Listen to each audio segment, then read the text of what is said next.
Hola mis amigos, bienvenidos al Poder de la Enseñanza. Soy Omar, muchas gracias por acompañarme el día de hoy. Es un placer para mí, como toda semana, el estar con ustedes a través de las escrituras. Muchas gracias por seguirnos, por suscribirse, por darle like y hacer sus comentarios acerca de las clases. De verdad que es un placer para mí. No olvidemos de que el objetivo de las clases no solamente es brindar información, sino alternativas para que puedan enseñar o aprender o fortalecer la fe, nuestra fe, su fe de cada uno en Jesucristo, y de esa manera pues podamos enseñar ese conocimiento y esa fe a los demás. Y obviamente podamos edificarnos todos en venir a Cristo. Así que vamos a empezar la clase, una semana más de la clase del Nuevo Testamento. Ya estamos a finales casi del mes de agosto. Estamos viendo lo que es el Nuevo Testamento. Nos toca la semana del 14 de agosto al 20 de agosto. Este es el manual de Ven, sígueme de la Iglesia de Jesucristo, de los Santos de los Últimos Días. Y estamos viendo lo que es Romanos. Nos toca Romanos del capítulo 7 al 16. Así que es lo que veremos el día de hoy. Saludos a todos los que nos siguen. Agradezco muchísimo una vez más a los que se suscriben en las clases. Saludo a todos los que nos siguen desde el sur. Veo que siguen de Chile, de Argentina, de Guatemala, del mismo Estados Unidos, de Kentucky, de México también. De Kentucky en Estados Unidos, Kentucky. O de México también, que tenemos algunos seguidores, y gracias por acompañarnos. También leo algunos comentarios acerca de los que me quieren conocer. Esto es un formato lo que doy yo, la forma de poder ver la manera de poder enseñarles. Esto es un formato que obviamente se escucha solamente mi voz y no se ve mi presencia, porque la mayoría escucha el podcast o el video o el video, no ve mucho, ¿verdad? Solamente más lo que nos sentamos a escuchar, y uno va aprendiendo, haciendo cosas diversas o estando sentados pero haciendo otras cosas, y uno va escuchando. Si ustedes quieren conocerme, el año pasado yo hice 2 tipos de podcast, uno que es también hablado y otro donde hice con un compañero o con un invitado. Ahí me pueden conocer si ustedes ven todas las clases del Antiguo Testamento. Donde yo tenía invitados, entonces ahí yo salgo obviamente en la cámara y me pueden conocer, me pueden ver. Si es que desean conocerme, no es que sea un anónimo, pero ahí lo pueden encontrar y me pueden ver. Muchas gracias por ello, muchas gracias por sus comentarios, así que empezaremos con la clase. El título de la clase el día de hoy es Vence el mal con el bien. Esto está basado en Romanos capítulo 12, versículo 21. Versículo 21 dice: no seas vencido de lo malo, sino vence con el bien el mal. Fin del versículo. Ese es el título de la clase, que pone Vence el mal con el bien. Qué bonito. Los capítulos que vienen ahora en Romanos no son fáciles de leer. Y Corintios tampoco, la próxima clase. Hay que tener mucha paciencia, porque Pablo no le hace fácil, no lo hace fácil enseñar o explicar sus cartas. Una vez más, no es para principiantes esto, son para gente que ya conocía el Evangelio, así que paciencia, y cuando uno pone la paciencia, no olvidemos el buen humor.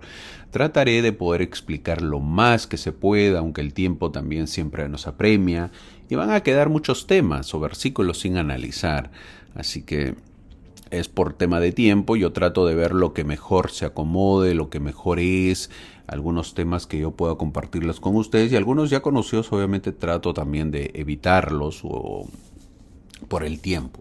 Más que todo es por tiempo, para no hacerla muy larga la clase. Ese es el objetivo. Y obviamente vamos a ver el día de hoy Vence el mal con el bien, que he puesto el título del manual. En Romanos capítulo 7, que veremos el día de hoy, termina también Romanos, porque lo ha dividido en 2 clases, en 2 semanas, lo que es el manual, del 1 al 6 Romanos y del 7 al 16, y ahí termina. El día de hoy terminaremos el libro de Romanos. El capítulo 7 de Romanos bien podría llamarse Pablo antes y después. También podría clasificarse como una explicación de cómo el poder de Cristo puede cambiar la vida de los hombres. Y eso tenemos que saberlo y tenerlo claro. Cristo puede hacer un cambio en la vida. Sí, mi amigo, sí, mi hermana, mi hermano. Cristo puede cambiar la vida de las personas y las ha cambiado. Y puede transformar una vida. Así que si yo estaba yendo en sentido norte, puedo estar yendo en sentido sur. Si yo estaba yendo en sentido sur, puedo cambiar a través de Cristo e ir en sentido norte. O sea, totalmente opuesto. En este capítulo Pablo suena mucho como un individuo indefenso y en gran medida depravado que tiene poco poder para elegir el bien y vivir de acuerdo con las cosas de Dios. Pablo, vamos a ver lo que es carnal, vendido al pecado, dice Romanos 7:14. Además, las cosas que sabe que debe hacer no las hace, sino el pecado que mora en mí, dice Romanos 7:17. Los malentendidos graves con frecuencia son el resultado de leer pues Romanos 7. Sin la invaluable ayuda de la traducción del profeta José Smith de la Biblia, es al vidente moderno que nosotros tenemos en la iglesia, como es el profeta José Smith, el vidente moderno, a quien recurrimos en busca de ideas profundas, la restauración de verdades claras y preciosas, ya sea de contenido o de intención. La traducción de José Smith enfatiza la incapacidad del hombre para lograr la justicia sin Cristo. Y obviamente, pues sin revelación. Si no hay revelación, es un poco a veces complicado entender las Escrituras. Pablo piensa en la gente como un gran líder espiritual. No es fácil ser líder espiritual. Un gran líder siempre tiene que estar pensando en los demás, en el prójimo, en el bienestar y salvación de los demás. Si no es así, entonces está lejos de ser un gran líder. Pablo se da cuenta que la gente sigue pensando en Moisés antes que Jesús. Entonces Pablo hace una comparación. En Romanos capítulo 7, versículo del 1 al 3, dice: porque la mujer casada está sujeta por la ley al marido mientras éste vive. Fin del versículo. Felizmente que en esa época casi no existía pues el mundo feminista o el machismo como era calificado. No digo que no existiese, o sea, no estaba manifestado así como ahora el día de hoy, porque si no pues estos saldrían a hacer sus protestas, ¿verdad? Pero en estos versículos dice bien claro: la mujer está casada, está sujeta por ley al marido mientras éste viva. Fin del versículo. El capítulo 6, Pablo explicó cuidadosamente de que morimos juntamente con Jesús y que también nos levantamos con él, ¿recuerda? Aunque ahí Pablo únicamente habló de nuestra muerte al pecado. Eso representaba pues la muerte al pecado, por eso es el simbolismo del bautizo. Ahora, en este capítulo 7, él también explica de que también morimos a la ley. Nosotros morimos a la ley, no solamente al pecado, sino a la ley. Por cierto, todavía no existía el feminismo, porque si no se hubiesen opuesto pues a lo que decía Pablo y hubiesen hecho sus protestas, ¿verdad? Estos versículos son la comparación de la lealtad del pueblo de Israel a la ley de Moisés, con la de una esposa a su esposo. Mientras su esposo vive, está poniendo el ejemplo Pablo, mientras su esposo vive, la esposa está atada a él. Eso lo sabemos. Debe obedecer, por ejemplo, las leyes, ¿verdad? En un matrimonio, la esposa debe obedecer las leyes al esposo. Y si está con otro, esto es una adúltera, pues en este caso la mujer, ¿verdad? Está con otro. Pero cuando el esposo muere, él ya no puede dirigir sus acciones, obviamente, y ella es libre de casarse con otro. Ya no puede estar sujeta al que está muerto. Israel, eso pone el ejemplo Pablo, porque Israel es la esposa y la ley representa al esposo. Entonces, ¿qué quiere decir Pablo? Lo mismo con Israel y la ley. Mientras la ley vivió, estuvo en vigor. El pueblo de Israel estaba casado con él y obligado a obedecer sus disposiciones. Si ella iba tras otros dioses, el pueblo, ella, ¿verdad? La esposa es el pueblo, iba tras otros dioses o seguía otras religiones, era como adulterio. Pero ahora la ley se cumple, ya no vive esa ley. Ha muerto la ley. ¿En quién ha muerto? En Cristo. Al morir la ley, Israel se puede casar con otro. Sí, es decir, la esposa se puede casar con otro. Sí, ¿y cuál es el esposo? Cristo, cuya ley evangélica ahora debe ser obedecida. ¿Por qué? Porque es como si tuviese otro esposo. Díganme si no es hermosa la comparación. Quizás dirás, es fácil la comparación, pero hazlo a ver. Si tú crees que es fácil hacer la comparación, a ver, haz una comparación así. Hacer parábolas o comparaciones no es fácil, y menos como lo hace Pablo. Es por eso que vemos en la diapositiva que dice la ley de Moisés versus la ley de Cristo. Mucha gente extrañaba todavía a Moisés y obviamente no quería aceptar la nueva ley, que es al nuevo esposo, que es Cristo. La esposa que representa al pueblo de Israel se había casado a la ley, que es la ley mosaica, que amaban y adoraban al esposo Moisés, pero obviamente el esposo Moisés ya había muerto, ahora estaba Cristo. Y la nueva ley, el nuevo esposo era Cristo, y a ellos se tenían que deber, o a ellos se tenía obediencia, o a ellos se tenía que empezar a amar y a querer y a respetar. Los versículos que vienen después no es fácil su lectura, por cierto. Esta sección de Romanos capítulo 7 es la fuente de mayor confusión para los lectores. La traducción de José Smith, la cual vamos a ver algunos versículos, cambia el pasaje para que no se pueda malinterpretar. Pero hay una lección que aprender del método de enseñanza de Pablo.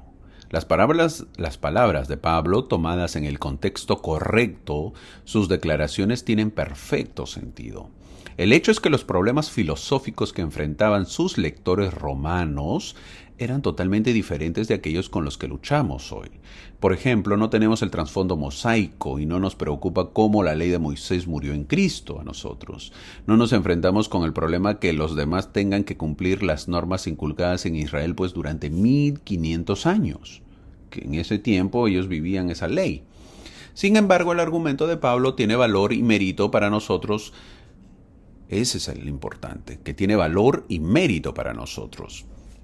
Y eso nos permite obtener una vista general del trato de Dios con los hombres. Nos ayudan a comprender mejor lo que tenemos en la religión revelada que nos ha llegado.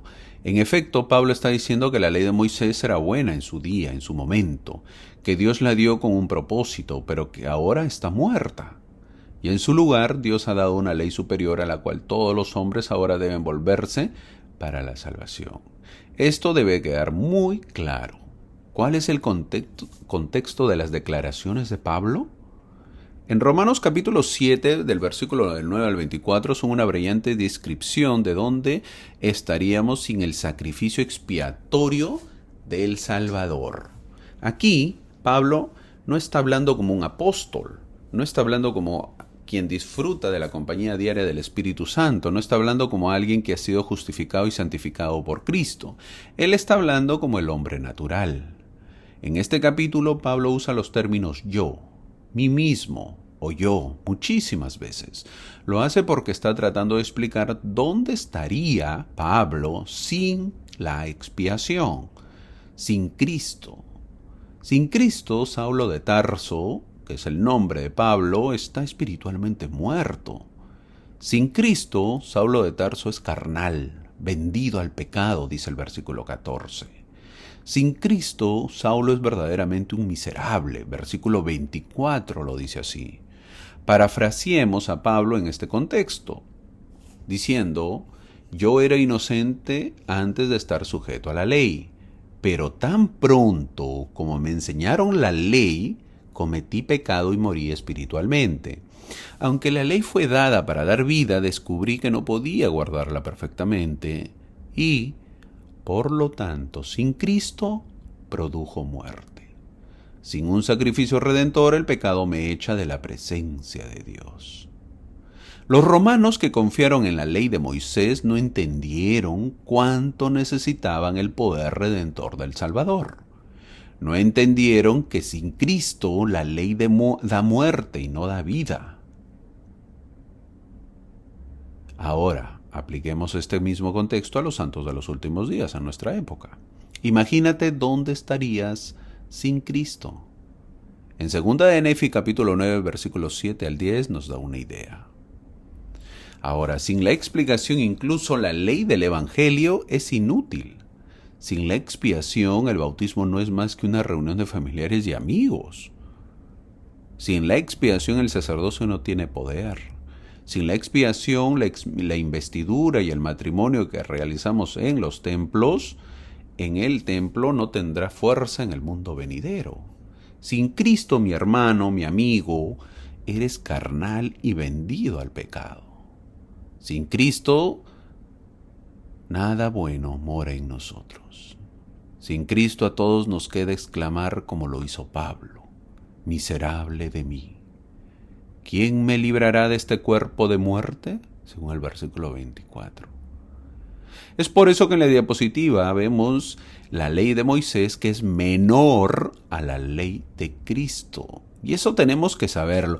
Es verdad que nosotros conocemos más la ley de Cristo y conocemos poco la ley de Moisés, y obviamente por no haber vivido la ley de Moisés o la ley mosaica, obviamente que no nos cuesta, no nos es difícil vivir la ley de Cristo. Pero no es así para un judío de esa época que ha vivido 1500 años la ley judía y toda su ascendencia como padres, abuelos, bisabuelos y tatarabuelos vivieron esa ley. No les es fácil. Una vez más, sin Cristo somos carnales y vendidos al pecado. Es por eso que el objetivo de las clases, el objetivo de una religión, el objetivo de una iglesia es poder venir a Cristo. Si en nuestras reuniones no hay ese objetivo, obviamente que esa reunión no tiene objetivos, no tiene principios, y obviamente que esa religión o reunión o mensaje no es válido, no cobra efecto. Si nosotros vamos a una iglesia y en la iglesia no encontramos a Cristo, está de más. Esa iglesia entonces no tiene un objetivo. En Romanos capítulo 7, versículo 14, dice: porque sabemos que la ley es espiritual, mas yo soy carnal, vendido al pecado. Fin del versículo. Este versículo gusta a muchos, porque cuando Pablo declara soy carnal, vendido al pecado, pareciese que está admitiendo grandes transgresiones. Pero Pablo no lo está admitiendo. La palabra carnal simplemente significa de la carne. Pablo reconoce que una ley espiritual no puede ayudar a un hombre carnal. Una vez más lo repito, una ley espiritual no puede ayudar a un hombre carnal. Pablo está hablando como el hombre natural, declarando que tiene tendencias carnales como todos los demás, como nosotros. Está tratando de enfatizar que la ley es perfecta, pero no lo es, especialmente sin la ayuda de Cristo. De hecho, es por la ley que él se da cuenta que sus imperfecciones, o se da cuenta de sus imperfecciones, porque dijo, yo no conocí el pecado, sino por la ley, porque no conocí la codicia, si la ley no hubiera dicho no codiciarás. Versículo 7. Los que se han convertido al Evangelio quizás hayan tenido la costumbre de tomar café, voy a poner ejemplo, quizás un capuchino, quizás un té, etc. Pero cuando conocieron el Evangelio y conocieron la ley de la palabra de sabiduría, es cuando empezó a ser prohibido y se volvió en pecado. Ahora, tomar café o té es un pecado para nosotros, mientras que para muchos no lo es porque todavía no lo saben. Eso es lo que está explicando Pablo. ¿Por qué Pablo dice vendido al pecado? Pablo está en servidumbre al pecado y la ley no le puede ayudar. Pongamos un ejemplo. Él es como un hombre que ha sido arrestado por un crimen y que ha sido arrojado en la cárcel. La ley solo le puede ayudar si él es inocente, pero Pablo sabe que él es culpable y que la ley lo está acusando en su contra y no a su favor. Aun cuando Pablo dice que él es carnal, esto no significa que él no es cristiano. Su conocimiento de su carnalidad es evidencia de que Dios ha hecho una obra en él.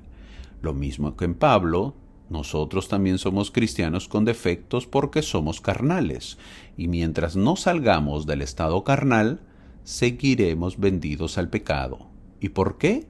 Porque la ley es espiritual. Mi hermano, el precio de ese pecado ya fue pagado. Cristo lo pagó por nosotros. Tan solo tomemos la decisión de poder salir del estado carnal. Por eso dice en la diapositiva, soy carnal, fui vendido al pecado. Romanos capítulo 7, versículo 14. Pero no olvidemos que ese pecado ya fue pagado. Cristo lo pagó por nosotros. Pero tenemos que salir de ese estado carnal.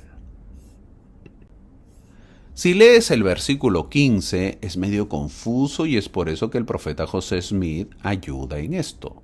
Dice en la diapositiva, pero ahora soy espiritual porque lo que se me manda hacer, hago. Eso está en la traducción del profeta José Smith de Romanos capítulo 7, el versículos 15 al 17. Pero ahora soy espiritual porque lo que se me manda hacer, hago. Y lo que se me manda no entender, no entiendo. Porque lo que sé que no es recto, no quiero hacer.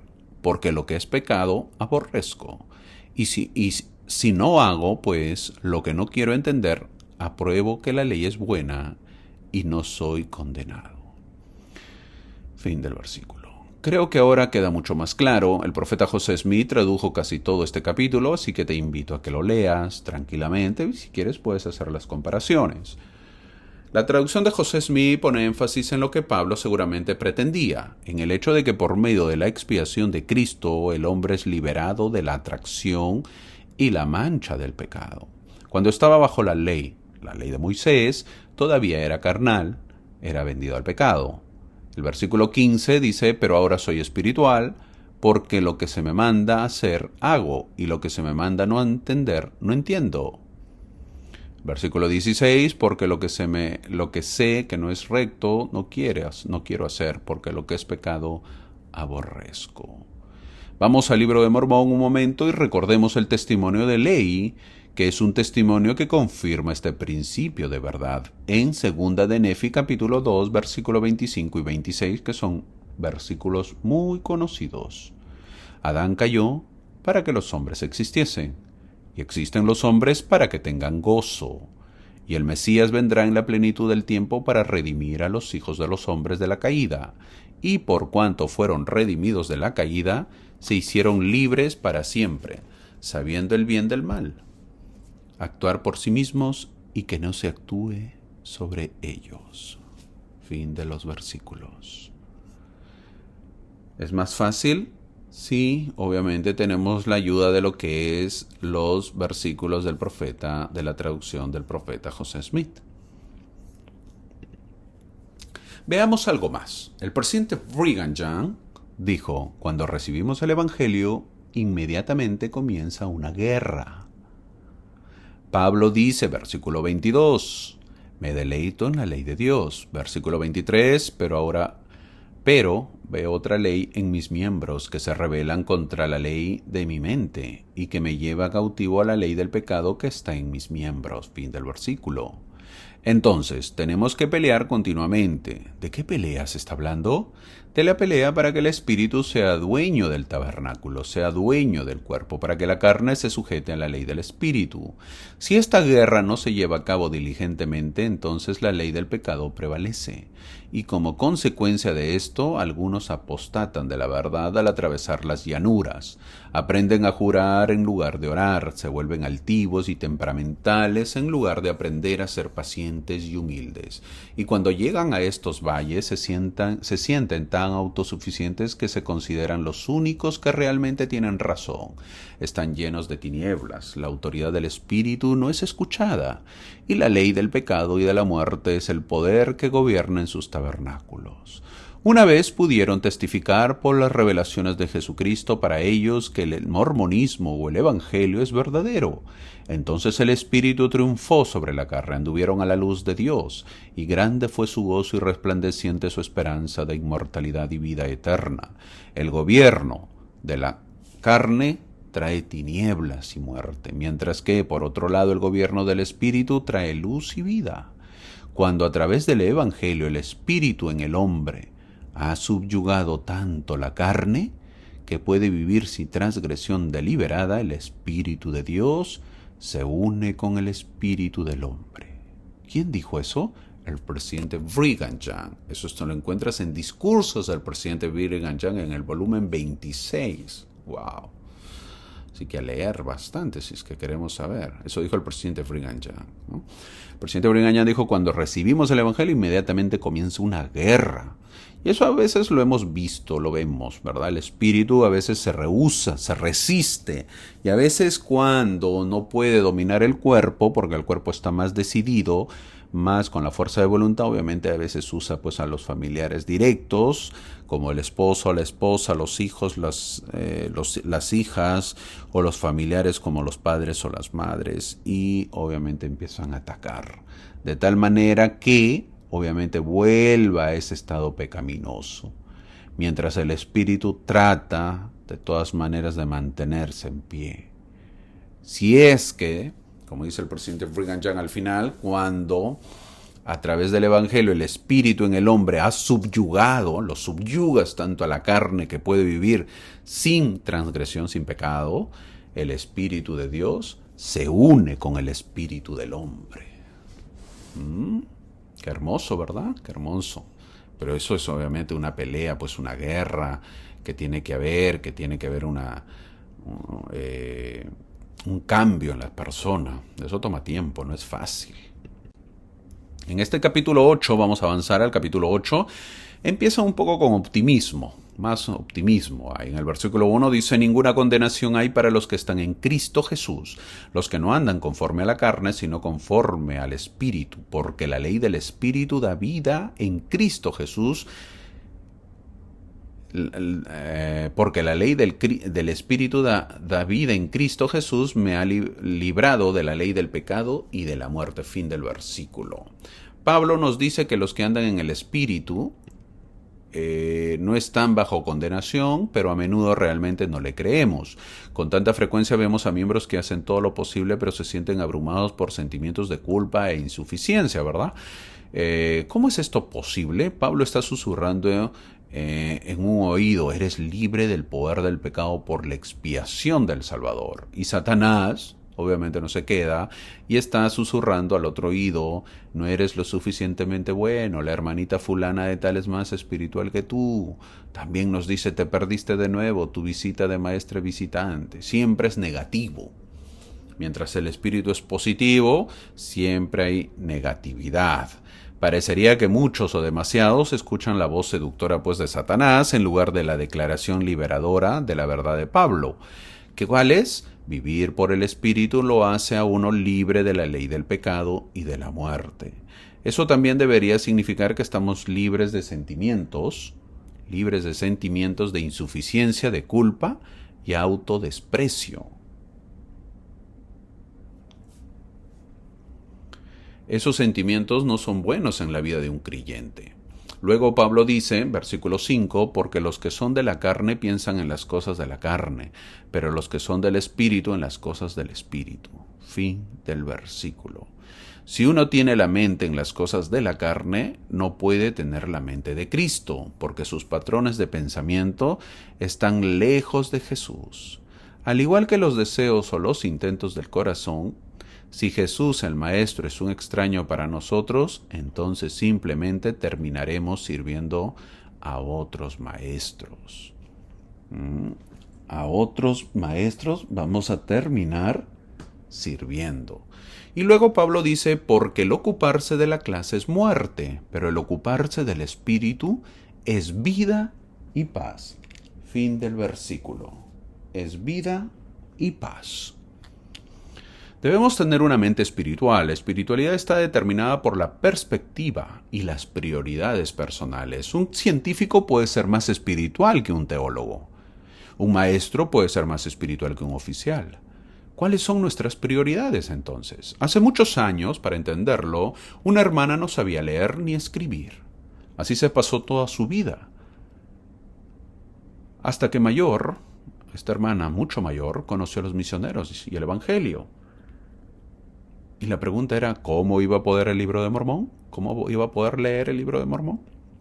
La hermana tenía mucha fe y se bautizó. En la iglesia existía el programa de alfabetización. Y la hermana fue y aprendió a leer. Yo la conocí cuando ella leía el Libro de Mormón. Parecía una niña de 5 años aprendiendo a leer. La hermana tenía toda su prioridad personal de poder conocer más el Libro de Mormón, conocer más las Escrituras. Ella fue mi pensionista. Pensionista se le llama a aquella hermana que nos da o que daba de comer a los misioneros. Todos los días cuando llegábamos la veía que estaba leyendo. Mi hermano, muchos saben leer y muy bien, pero no quieren leer las Escrituras. Muchos saben leer, pero no quieren leer el Libro de Mormón y no lo aceptan sin haberlo leído. El ocuparse del Espíritu es vida y paz. Uno elige. El ocuparse del mundo es complicado encontrar la paz, pero es posible que el Espíritu Santo more en esta parte especial de nosotros si lo buscamos. Hagamos lo posible. Es por eso que puse en la imagen a una hermana mayor leyendo las Escrituras. Creo que con un ejemplo se entiende mejor. Avanzamos y llegamos al versículo 14 de Romanos capítulo 8. En el versículo 14 dice todos, porque todos los que son guiados por el Espíritu de Dios, estos son hijos de Dios. Fin del versículo. Los hijos de Dios son los que aceptan a Cristo y sus leyes y avanzan con devoción a la verdad y la justicia hasta que lleguen a ser nuevas criaturas del Espíritu Santo y por lo tanto son engendrados espiritualmente por Dios. Aquellos que reciben el Evangelio y se unen a la Iglesia de Jesucristo de los Santos de los Últimos Días tienen poder para llegar a ser hijos de Dios. La filiación no proviene solo de ser miembro de la Iglesia, pero la admisión de la Iglesia abre la puerta a un estatus tan alto, si es seguido por una fe y una devoción constantes. En el versículo 16 de Romanos 8 dice, el Espíritu mismo da testimonio a nuestro espíritu de que somos hijos de Dios. Fin del versículo. Como hijos de Dios aprendemos en nuestra niñez a conocer a nuestro Padre Celestial de una manera infantil.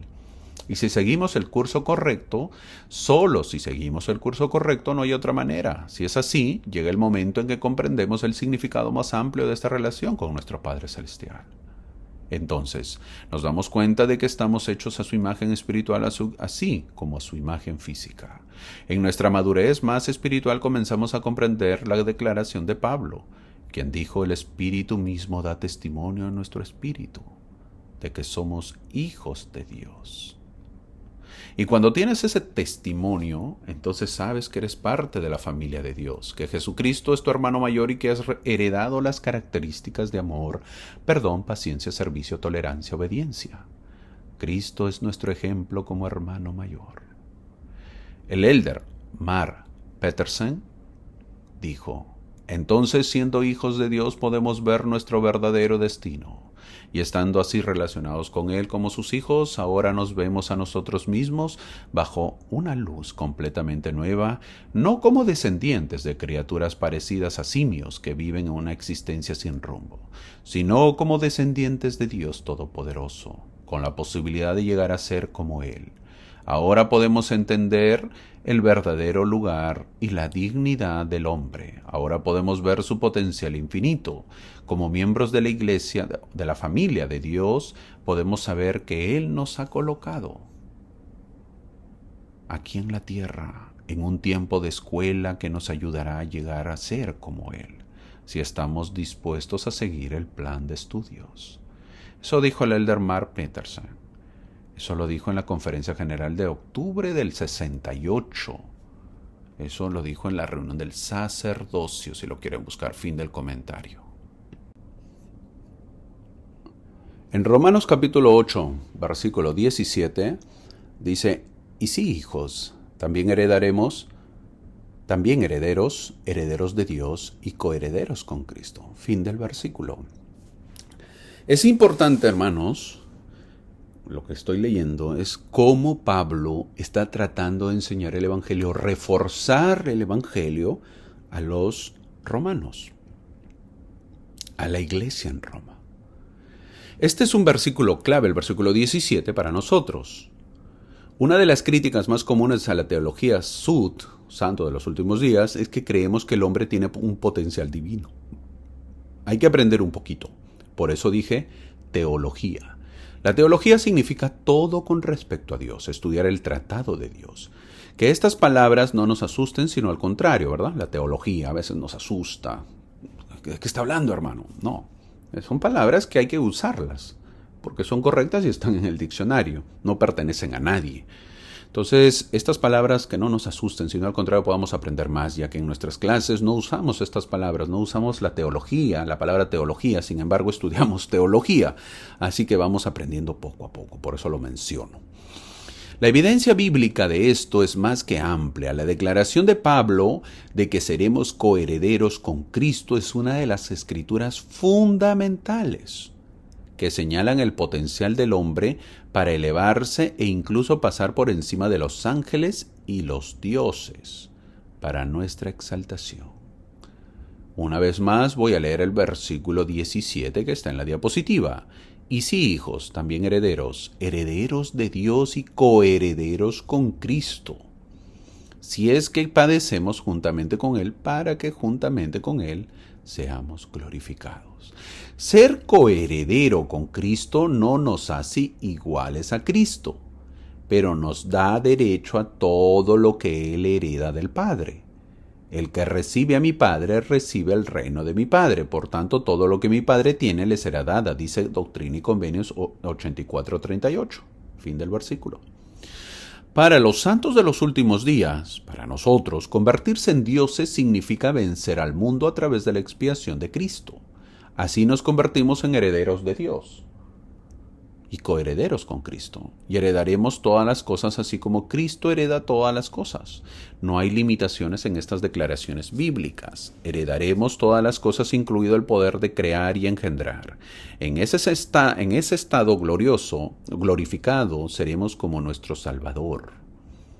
Recibiremos su gloria y seremos uno con Él y con el Padre.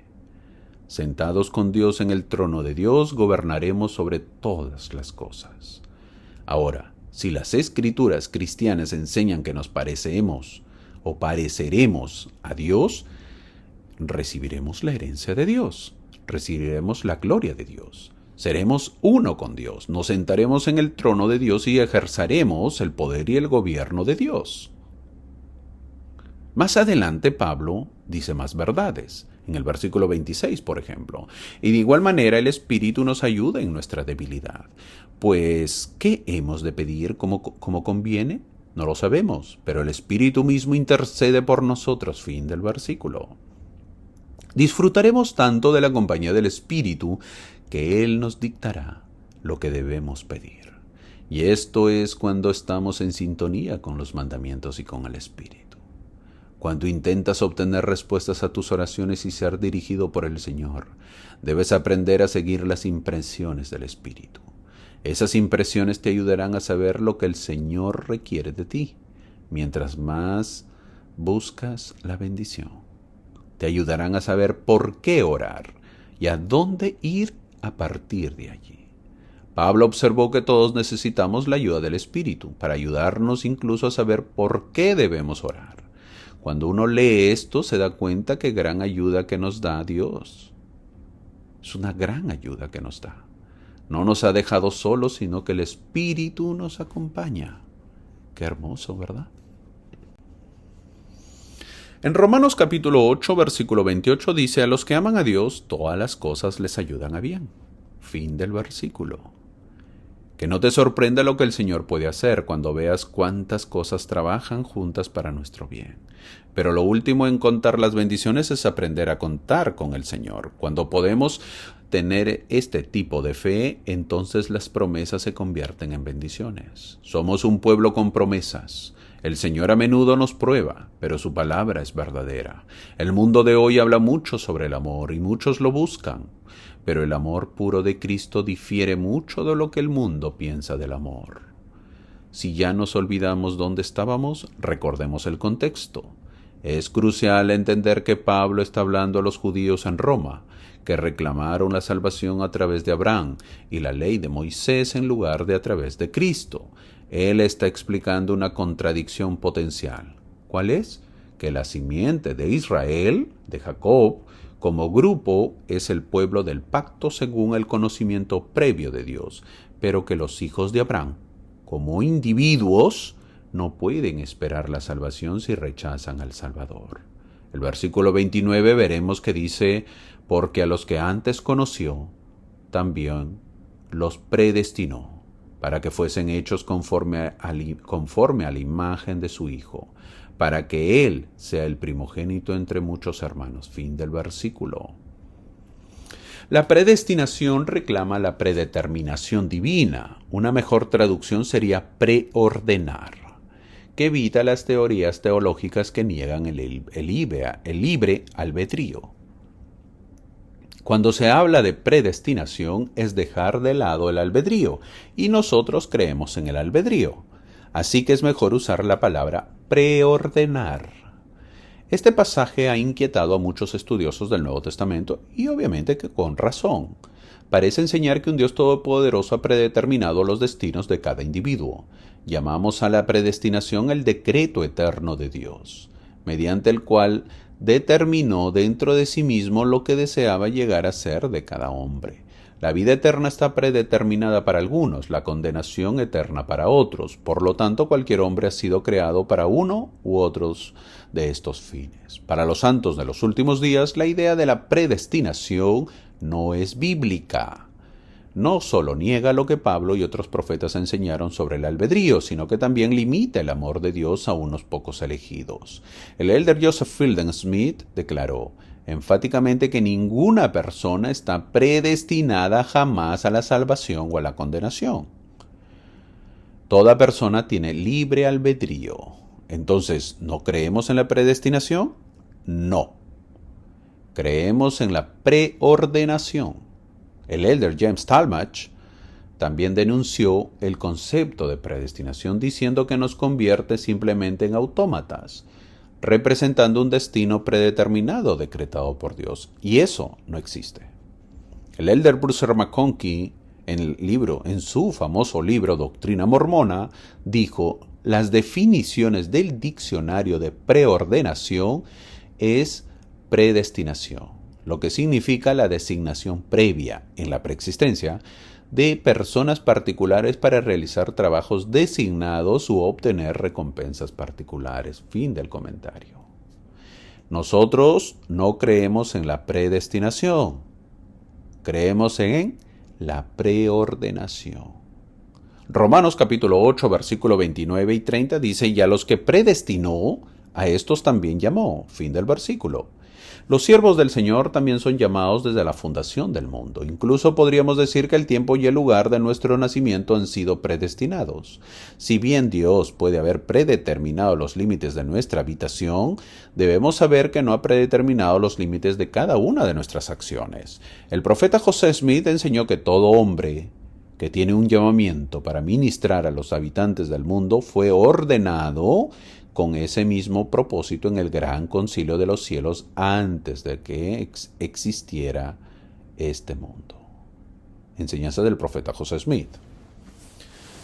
¿Por qué no creemos en la predestinación? Porque es como si la predestinación indicaría que una persona en el mundo, en la vida preterrenal, fue predestinada para venir a esta tierra y quizás ser condenada o ser salvada. Por lo tanto, ya no tendría una libre elección, por lo que obviamente sería un autómata, como un robot. Y eso no se cumple. El ser humano que ha venido a la tierra, todos han sido preordenados para hacer cosas buenas. Pero a través de nuestro albedrío elegimos y nosotros podemos elegir. Eso es lo hermoso y bonito del Evangelio, y por eso se luchó en la vida preterrenal entre los buenos y los malos, que ya lo hemos visto, entre Jehová y Lucifer o Luzbel. Se luchó por el albedrío. ¿Para qué? Para que la persona al venir a la tierra pueda elegir libremente el bien o el mal. Eso indica que no está predestinado. Podemos quizás estar predestinados al lugar donde nacer, a la familia donde nacer o a la familia donde estamos, pero no estamos predestinados para ser salvos o para ser condenados. Una vez más, ¿y los profetas fueron predestinados? Lo que dicen las escrituras y lo que dicen los profetas es que ellos fueron preordenados. José Smith, por ejemplo, fue preordenado en la vida preterrenal. ¿Qué indica eso? Que recibió el poder. De él dependerá aquí en la tierra poder, a través de su albedrío, buscarlo y tenerlo y hacerlo y cumplirlo. Lo mismo fueron todos los demás profetas. No recuerdo ahorita el nombre, y luego mención, no recuerdo ahorita el nombre del líder que mencionó, incluso, voy a tratar de buscarlo, incluso dijo que hay muchísimos más que han sido preordenados, pero que no han cumplido. Simplemente cuando vienen a la tierra, hacen otros quehaceres y se olvidan de su propósito, de su preordenación. Así es la vida. No todos son los que han elegido. No todos. La pregunta es, ¿todos hemos sido preordenados para algo? ¿Para qué fuiste preordenado, mi hermano? ¿Ya sabes tu resultado? ¿Estás actuando de forma como quiere Dios?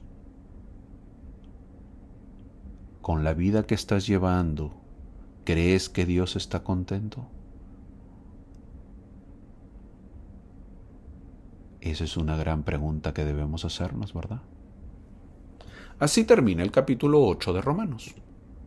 En Romanos capítulo 9, del capítulo 9 al 16, Pablo escribe sobre la condición de Israel como pueblo electo, su actual rechazo del Evangelio y su salvación final. Aconseja a los miembros judíos y gentiles de la iglesia que viven el Evangelio a fin de que haya paz y unidad en ella, y ruega que los santos en Roma continúen guardando los mandamientos. Pablo fue un genio absoluto al idear ilustraciones para llevar a casa sus enseñanzas del Evangelio. Veamos cómo compara para poder enseñar e ilustrar mejor en su enseñanza. Veamos cómo empieza Pablo. En Romanos capítulo 9, versículo 2. Tengo gran tristeza, dice, y continuo dolor en mi corazón. Fin del versículo. Nadie se había esforzado más que Pablo para convertir a los judíos al cristianismo. Como fariseo bien instruido y asociado del Sanedrín, no había nadie mejor calificado para explicar a los judíos cómo Jesús de Nazaret cumplió las antiguas profecías. Si Pablo no pudo convencer a los judíos, ¿quién podría? Por lo tanto, durante la primera parte de su ministerio, Pablo trabajó incesantemente en las sinagogas. Una y otra vez su mensaje fue rechazado, una y otra vez fue perseguido por su predicación. Entonces, ¿cuál era la gran pesadumbre y continuo dolor en su corazón? Era que sus amados hermanos los judíos no se volverían a la verdad. Hermanos, el deseo de mi corazón y mi oración a Dios por Israel es que sean salvos, diría en Romanos capítulo 10, versículo 1. Así dijo Pablo. Es el deseo de mi corazón y mi oración a Dios por Israel es que sean salvos. Un grande Pablo amaba a la gente y quería que se salve. Los versículos 24 al 29 dice, ha llamado no solo de los judíos, sino también de los gentiles. Pablo está enseñando a los judíos que ser judío no es suficiente para recibir la exaltación, es decir, las promesas de Abraham. Tiene que probarles dos cosas. Primero, que los gentiles pueden salvarse, les dice a los romanos. Y segundo, que no todos los judíos se salvarán. Él hace esto usando tres pasajes de las Escrituras. La primera, Oseas enseñó que los gentiles, aquellos que no eran mi pueblo, serán llamados hijos del Dios viviente, dice versículos 25 y 26. También enseñó Pablo que Isaías enseñó que solo un remanente de Israel será salvo, no todos ellos. ¿Dónde dice eso? Versículo 27. Y tercero, una vez más, Isaías enseñó que la mayor parte de Israel era tan inicua como Sodoma y Gomorra, pero el Señor había preservado una pequeña porción de Israel que era digna de las bendiciones como la simiente de Abraham. ¿Dónde dice eso? Versículo 29. Estoy leyendo el capítulo 9 de Romanos, por si acaso. Entonces, esto era lo que no les gustaba a los judíos, que los gentiles también se unan a la salvación. ¿Y nosotros cómo vamos? ¿Nos agrada la idea o aceptamos la idea de que los demás también deben conocer el Evangelio y que también participen de la salvación? ¿O nos creemos que solo nosotros debemos ser salvos? ¿Mm? En el versículo 4 de Romanos capítulo 10 dice: Cristo es el fin de la ley. Jesucristo es el alfa y la omega, el principio y el fin. Dice Apocalipsis capítulo 1 versículo 18. Con respecto a la ley de Moisés, él es el principio de la ley y el fin de la ley. Como Jehová entregó la ley a Moisés en el Sinaí, como Jesús de Nazaret cumplió la ley al ofrecerse a sí mismo como el último cordero del sacrificio. Es decir, Cristo es el gran fin de todos los innumerables medios de la ley, el cumplimiento de las ordenanzas y profecías mesiánicas de la ley, y la verdadera religión detrás y más allá de siglos de rituales. Considere cómo el libro de Mormón fortalece el testimonio bíblico de la expiación del Señor. El apóstol Pablo testificó que Cristo era el fin de la ley para justicia a todo aquel que en él cree. El versículo 15, un versículo muy conocido a marcar las Escrituras, dice: cuán hermosos son los pies de los que anuncian el Evangelio de la paz. Fin del versículo. Me gusta lo que Pablo dijo acerca de los predicadores o los misioneros. Instruyó a los romanos: ¿cómo pues invocarán a aquel en el cual no han creído? ¿Y cómo creerán en aquel de quien no han oído?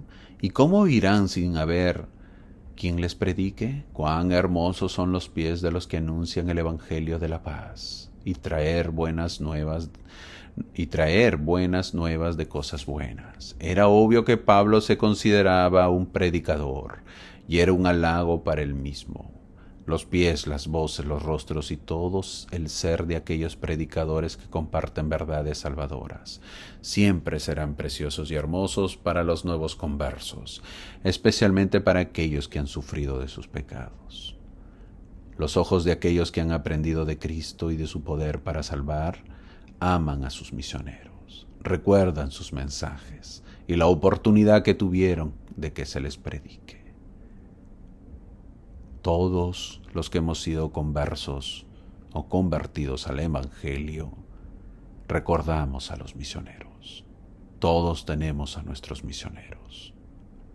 Y para nosotros, sus pies son hermosos porque anuncian el Evangelio de la paz. Mi hermano, si tú en casa tienes un joven, una jovencita que se está preparando para ir a la misión, ayúdalo. No lo dejes solo. Ayúdalo en su preparación, porque un joven misionero tiene que estar preparado para poder predicar, para llevar el Evangelio, para llevar el arrepentimiento a un hogar, a una persona que lo necesite. Y si tu muchacho, tu jovencito, tu misionero, tu futuro misionero no está preparado, no le podrá ayudar, mi hermano. La misión es un tiempo donde se viene a predicar el Evangelio. No es un tiempo donde se hace vida social o donde se hace turismo, conociendo lugares o conociendo idiomas. Es un lugar donde se viene a predicar el arrepentimiento para que el pueblo de Israel crezca y esté preparado para la segunda venida. Preparemos a nuestros jóvenes. En el capítulo 11, Pablo nos dice su origen y su propósito.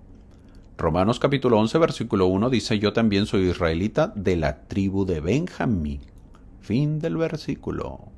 Después de que las 10 tribus fueron saqueadas y llevadas al norte por los asirios, el año 720-22 antes de Cristo, más o menos, las 2 tribus que quedaron fueron Judá y Benjamín.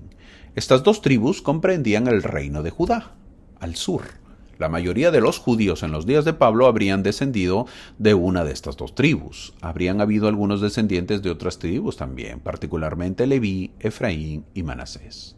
Independientemente de la tribu, los miembros de la casa de Israel se consideraban judíos. Por lo tanto, Pablo se refirió a sí mismo como un judío de Tarso, aunque él era más específicamente de la tribu de Benjamín. Su ascendencia israelita es importante para demostrar su lealtad a los judíos a pesar de sus enseñanzas que demuestran la apostasía de su pueblo. El propósito de su llamado lo dice en el versículo 13, el propósito llamado de Pablo. Romanos capítulo 11, versículo 13 dice: yo soy el apóstol de los gentiles. Fin del versículo. El concilio de Jerusalén se llevó a cabo alrededor de los años 49 y 50 después de Cristo. En ese momento Pablo recibió una comisión especial de ir a las naciones a predicar el evangelio. Pasó la mayor parte de su tiempo y esfuerzo viajando por todo el imperio romano predicando el evangelio a los gentiles. Hizo 3 viajes importantes como misionero y otro viaje de Jerusalén a Roma como prisionero del Estado. También contempló un viaje a España, pero no sabemos si pudo realizarlo. Las áreas principales de la actividad misionera de Pablo en todo el imperio incluyen visitas a grandes centros de población, como por ejemplo Éfeso, Corinto, Atenas, Troas, Filipos, Tesalónica, las ciudades de Galacia, Antioquía, Iconio, Listra, Antioquía de Siria y Roma. En cada área tenía la intención de enseñar especialmente a los gentiles, pero no descuidó a sus hermanos judíos. Y en cada ciudad donde fue posible entraba en las sinagogas y enseñaba. Además, una sinagoga sería el mejor lugar para encontrar prosélitos gentiles, que estuvieran listos para el Evangelio. El sistema de referencia para los gentiles comenzaría en la sinagoga judía. El gran Pablo, qué gran trabajo hizo. Llegamos al versículo 25 donde Pablo habla de la predicación a los gentiles, un versículo para entender la doctrina, es un versículo doctrinal. Versículo 25 dice así: porque no quiero, hermanos, que ignoréis este misterio, para que no seáis arrogantes en cuanto a vosotros mismos, que ha acontecido a Israel endurecimiento en parte hasta que haya entrado la plenitud de los gentiles. Fin del versículo. Hay mucha doctrina en este versículo, pero prestemos mucha atención para poder entenderla. Por lo que estamos estudiando, el Evangelio fue ofrecido primeramente a los judíos, y después que lo rechazaron fue llevado a los gentiles, y de entre ellos se organizaron ramas de la iglesia. Ahora, la segunda parte de esta profecía de nuestro Señor se está cumpliendo cuando el Evangelio fue restaurado por medio de José Smith. Llegó primero a los gentiles y durante los últimos años ha sido proclamado entre las naciones gentiles. No ha sido llevado en ninguna medida a los judíos, y solo unos pocos lo han aceptado, algunos judíos. ¿Por qué? El mismo Pablo lo dice en este versículo: por su endurecimiento. Porque se han vuelto duros, entonces el nuevo evangelio irá a los gentiles primero. En la dispensación del meridiano de los gentiles recibieron el evangelio de los judíos. En la dispensación del cumplimiento de los tiempos, el evangelio fue restaurado a los gentiles y les ha sido predicado primero, y al final irá a los judíos. Así que los primeros son ahora los últimos, y los últimos ahora son los primeros. Los tiempos de los gentiles han sido desde que Pablo y los otros discípulos les llevaron el evangelio hasta el día de hoy. Pero los tiempos de los gentiles están cerca de su fin y pronto el mensaje será llevado a los judíos por sus hermanos que han salido de las naciones gentiles. ¿Sabían que no hay una iglesia en Israel ahora? Las relaciones son muy buenas, pero no hay iglesia. La Universidad Brigham Young University, o BYU, tiene un campus de estudios para los estudios para nada, pero nada más, tal como vemos en la imagen. La prédica del Evangelio no se da todavía en Israel, ¿pero qué dicen las Escrituras? Que se les tendrá que predicar el Evangelio. Es curioso saber que no permiten que se predique el Evangelio en Israel. Hay normas que se tienen que cumplir y la iglesia obedece. Esto me hace acordar al presidente de Rusia, Vladimir Putin, que dijo que su religión, que es la ortodoxa rusa, no la dejan establecer en los países islámicos. Pero ellos, los islámicos, cuando estaban en Rusia, sí querían que en Rusia puedan establecer su religión musulmana. El presidente ruso dijo que eso no es justo. Así como ellos piden que puedan adorar los rusos pedían que puedan adorar, también pedían lo mismo, pero los musulmanes son muy reacios a eso. No dejan que otras religiones puedan predicar en sus países donde dominan. Lo mismo sucede en Israel. No dejan que otras congregaciones puedan predicar el Evangelio en Israel. Pero ellos sí pueden hacerlo en diferentes países y se les permite hacerlo en otros países. Es más, tienen sus sinagogas, sus reuniones y son libres, pero ellos también deberían permitir que puedan predicar el Evangelio en Israel, ¿verdad? Todos conocemos la comunidad judía. Donde yo vivo hay muchas comunidades judías. Tienen sus sinagogas, sus reuniones, van con sus vestimentas, tienen sus festividades, es más, tienen la comida Kotoch, ¿verdad? Que ellos pueden hacer, pueden comer, pueden disfrutar, etcétera. Y son libres de poder adorar. Y creo que eso es lo mejor que puede haber. Pero así como uno es permisible, porque yo veo no solamente en este país, sino en muchos países, también he visto sinagogas judías, así como todos permiten que los judíos puedan adorar y puedan tener una libertad, ellos también deberían tener esa misma opción y dejar que las religiones puedan predicar el Evangelio y puedan establecerse. Pero no lo hacen todavía. Quizás esperando que se cumpla el mandamiento de que ellos serán los últimos. En Romanos capítulo 12 dice, versículos del 8 al 21, una gran amonestación de Pablo. En el 13º artículo de fe, José Smith hace referencia a la amonestación de Pablo, que se encuentra en Felipe capítulo 4 versículo 8. El profeta dijo, podemos decir que seguimos la amonestación de Pablo, artículo de fe número 13. Pero en Romanos 12 encontramos otra amonestación de Pablo, una que puede ser aún más importante que sigamos. Aquí describe los atributos de la piedad que todo santo de los últimos días debe esforzarse por desarrollar. Son las cualidades que separan a los santos de los últimos días del resto de los miembros de la Iglesia. Algunos han preguntado, ¿es usted un santo o simplemente un mormón? La diferencia entre los dos se puede ver en que también seguimos esta gran amonestación de Pablo. Sigamos lo que dice el versículo 9, que el amor debe mostrarse al público, un amor sincero al prójimo. Versículo 11, no perezosos si queremos salir adelante, siempre es el consejo a trabajar, a dejar la pereza. Versículo 12, ser constantes en la oración. El consejo de nunca dejar de orar, siempre recurrir a Dios, siempre hablarle al Padre Celestial y siempre tener esperanza. No puedo imaginarme la vida sin esperanza. Una vida sin esperanza es un caos, no debemos perder la perspectiva de la vida. Siempre habrá dificultades, pero también siempre hay esperanza que las cosas mejorarán. El versículo 16, no altivos, sino asociarse o juntarse con los humildes. Mi hermano, no nos olvidemos de los humildes. Se refiere a los pobres, no seamos altivos. Muchos se unen a la iglesia por mejorar, por cambiar sus vidas y quizás como nosotros ya tenemos tiempo, no nos juntamos con los humildes. Olvidamos que una vez nosotros fuimos igual. Versículo 18, vivir en paz con todos.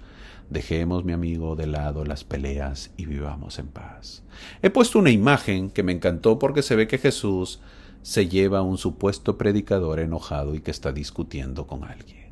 Si cuando predicas el Evangelio, compartes el Evangelio, notas que hay discusión, hay enojo, hay molestia y alteraciones, no sigas, mi hermano.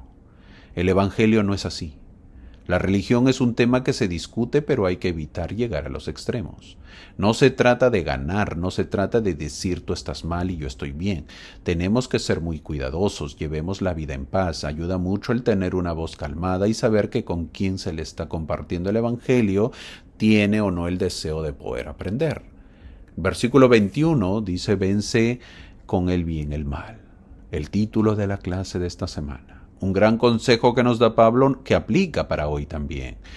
Vemos tanta maldad, pero no hacemos nada. Tenemos que hacer algo.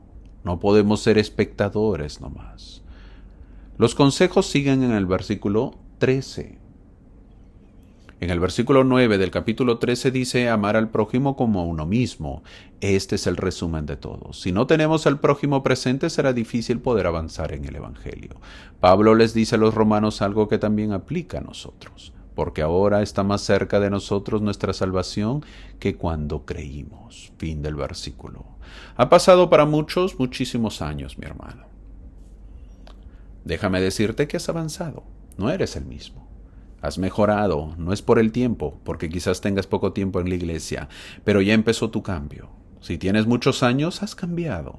Quizás no notes el cambio, quizás reconozcas que te falta mucho, pero déjame decirte que no eres el mismo. Estás más cerca de la salvación que desde el día que te uniste a la iglesia. Así que ese avance ya es suficiente. Diste el primer paso, y eso es bueno. Ahora nos toca continuar, avanzar, perseverar. Poco a poco, mi hermano, poco a poco vas avanzando. No todos avanzamos de la misma manera. En el capítulo 14, los primeros 6 versículos nos habla de lo que se come. En Romanos capítulo 14, del versículo 1 al 6, el que no come, no juzgue al que come. Un hombre juzga un día mejor que otro juzga todos los días iguales. Los santos romanos, fin del versículo, los santos romanos estaban confundidos sobre lo que se podía comer lícitamente. El Antiguo Testamento tenía todas sus reglas con respecto a los alimentos kosher. ¿Qué son los alimentos kosher? Lo voy a repetir. Son animales que se consideraban limpios o impuros. Los alimentos kosher son obviamente comida de los animales que se consideraban limpios. Eso existe hasta el día de hoy, como lo he mencionado. Los judíos lo tienen en algunos supermercados. Más importante para los santos romanos eran todos los festivales romanos, fastuosas fiestas que celebraban a los dioses idólatras del politeísmo romano. Ahora, ¿qué pasaba si un santo iba a uno de estos festivales, una boda o una fiesta? ¿Qué podrían comer? Si la comida se hubiera dedicado a un dios romano, parecería que no se debería comer. El consumo podría significar el consentimiento implícito a una práctica idólatra. Pablo da consejo a los santos en cuanto a la política de la Iglesia sobre el consumo de alimentos paganos. Su respuesta es práctica. Siéntete libre de comer lo que quieras. Si obviamente está dedicado a un ídolo, un santo sabio no participará. Pero lo más importante es no juzgar a tu prójimo por cómo interpreta la ley. Que come o qué come, o qué no come. ¿Qué come o qué fiesta celebra? El juzgar es peor que cualquier violación de ética. Un principio tan importante hoy como lo fue entonces. Es por eso que luego les dice en el versículo 10, Pablo: pero tú, ¿por qué juzgas a tu hermano? O tú también, ¿por qué menosprecias a tu hermano? Porque todos compareceremos ante el tribunal de Cristo. Fin del versículo. La gran enseñanza de siempre: ¿por qué juzgas? No hagamos o tengamos el hábito de estar juzgando a los demás en lugar de poder ver amor en los demás. El motivo de no juzgar lo dice en Romanos 15, versículo 1. Así que los que somos fuertes debemos soportar las flaquezas de los débiles y no agradarnos a nosotros mismos. Fin del versículo. Esto aplica muy bien también en nuestra época. Si los demás tienen problemas, podemos soportar sus debilidades. No seamos ligeros en ver sus problemas de los demás, sino podamos estar listos para ayudarlos. Seamos más amigables con los demás. Al final, en el capítulo 16 dice, el versículo 19, pero quiero que seáis sabios para el bien e ingenios para el mal. Fin del versículo. Ojalá que no olvidemos el consejo de Pablo: sabios para el bien e ingenuos para el mal. Pablo fue un sabio para el bien. ¿Y cómo estoy yo? El título de la clase ha sido Vence el mal con el bien. Ese es el propósito de la vida. No importa el lugar donde estemos, siempre tenemos que recordar que todos los que van al infierno han tenido la esperanza de corregirse más tarde, pero no lo hicieron. Siempre lo postergaron. Son los que dijeron: yo lo voy a hacer, todavía tengo tiempo, todavía puedo, pero hasta que llegó el día de partir y no lo hicieron. Ahora es el momento, mi hermano. Podemos cambiar de a pocos. La Iglesia y Cristo no pide que corras, sino que poco a poco vayamos avanzando y afianzando nuestra fe. Pablo enseñó a los romanos, pero esas enseñanzas aplican en nuestra época. ¿Cómo estamos ahora? ¿Cómo está nuestra relación con Cristo? ¿Me estoy acercando a Él? ¿Estoy venciendo el mal haciendo el bien? ¿Estoy haciendo más bien que mal? Que eso sean nuestras respuestas. Que tengamos una bonita semana. Jesús vive. Las Escrituras son para ayudarnos en nuestra vida. No dejes de testificar de Cristo. Buena semana. Gracias.